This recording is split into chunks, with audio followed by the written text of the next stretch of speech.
राजा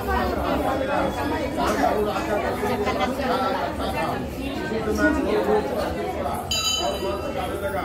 जब राजा का बाया उठा लिया तो झटपट राजा ने अपना दाहिना क्या देखकर द्रौपदी ने कहा कि तुम कोई देवता हो, कौन हो, तुम मनुष्य को नहीं जान पाते, अच्छा अपना जन्म और कुल बताओ। मीरा के व्याकुल मन वाले राजा ने कहा, हे पक्षीराज, इस तरह के प्रश्न करना बेकार है, तुम अपनी इच्छा भर मेरा नाम दिखाओ। यह सुनकर गरुड़ रुक गए और बड़े आदर से राजा के जन्म और कुल की बात पूछने लगे। राजा ने कहा, मेरी माता का नाम सैद्या है और पिताजी का नाम शालिवाहन है। राजा की निराशा से गरुड़ ने कहा कि राजा ने कहा कि पक्षीराज आप मुझे वरदान दे रहे हैं, तो वरदान दीजिए कि आपने अवसर से ज्ञानों को खाया है, आप यहाँ बालों को लौट हैं और कोई ऐसा उपाय करें कि जहाँ से बंद हो। हमने कहा कि ये पक्षीराज करो, राजा को वरदान देकर अपने के लिए नाग लोग बने, वहाँ से अपने लाकर उन्होंने मरे हुए मनुष्यों के हड्डियों पर बताया। ऐसा करने से सब लोग जीवित हो गए। खाया था राजा के चार और रोटी के पास गाँव वाले का कसूर हो गया। फिर उन्होंने कहा कि मैं संसार के कल्याण के लिए और दूंगा। आज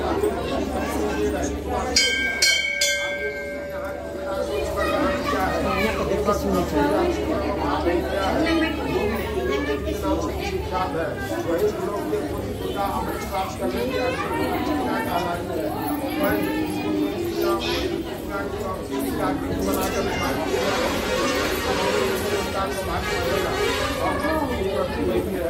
महाभारत उसकी सरकार आवश्यकता नहीं है। मेरा जब संपूर्ण रहे और उसका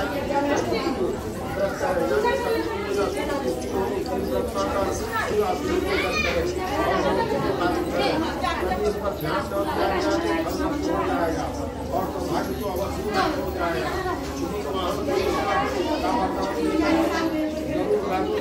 चले गए और राजा भी अपनी मंत्री के साथ वापस चले जाए।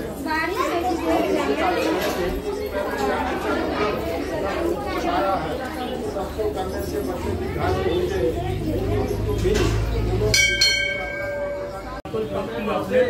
अपने के साथ ब्राह्मण स्वामी के पास गई।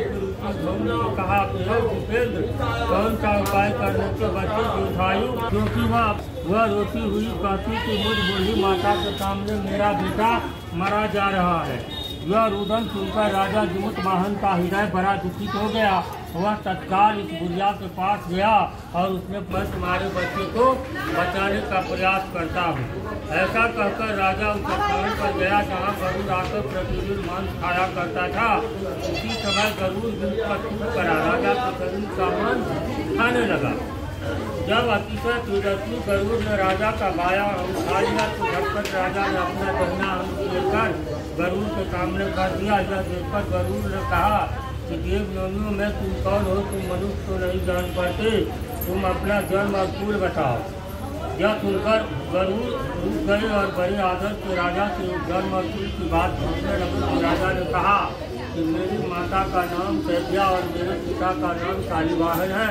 सूर्य वंश में जन्म हुआ है और जुमुत वाहन इस राजा का नाम था। तो धौम्य ने कहा कि पक्षीराज गरुड़ राजा को वरदान देकर तुम अमृत देकर नागलोक चले गए। वहाँ से अमृत लाकर उन्होंने उन मरे मनुष्यों के हड्डियों पर बरसाया। ऐसा करने से सब लोग जीवित हो गए जिनको पहले